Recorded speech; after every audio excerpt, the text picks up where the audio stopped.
My name's Harvey Rich. A CPA. I'm also a trustee of the Blanche and Irving Laurie Foundation. Very fortunate to be a trustee of the Laurie Foundation is one of the ways that I've come to associate with Dr. Smith. My father was the first trustee, first president of the Blanche and Irving Laurie Foundation. Irving Laurie was a philanthropist from New Brunswick. And both my dad and a law firm called Hannock Weissman formed together and got together and formed this foundation with Irving Laurie back in 1983.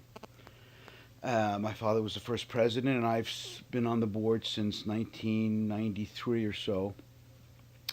And my first association was actually with Dr. Smith's son.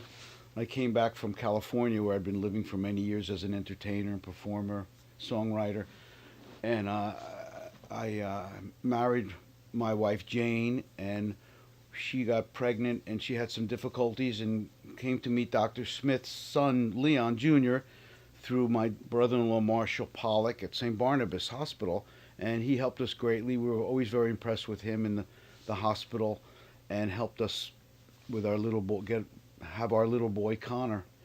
And I came to meet Dr. Smith Sr. through some medical issues with my family, and he was so immensely helpful to us and graciously gave of himself to us and to our family, and to anyone that we needed help with. He graciously donated his time, and I felt like he was a very unique person, very unique individual.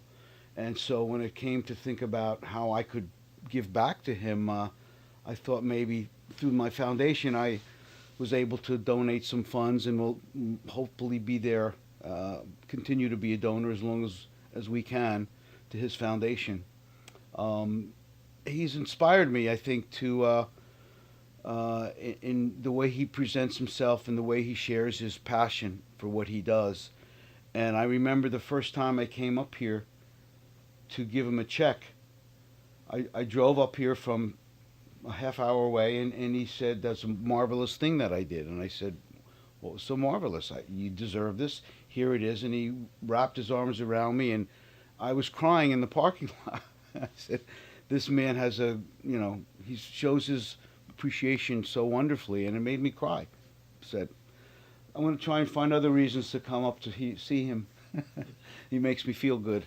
And when he makes you feel good, you usually,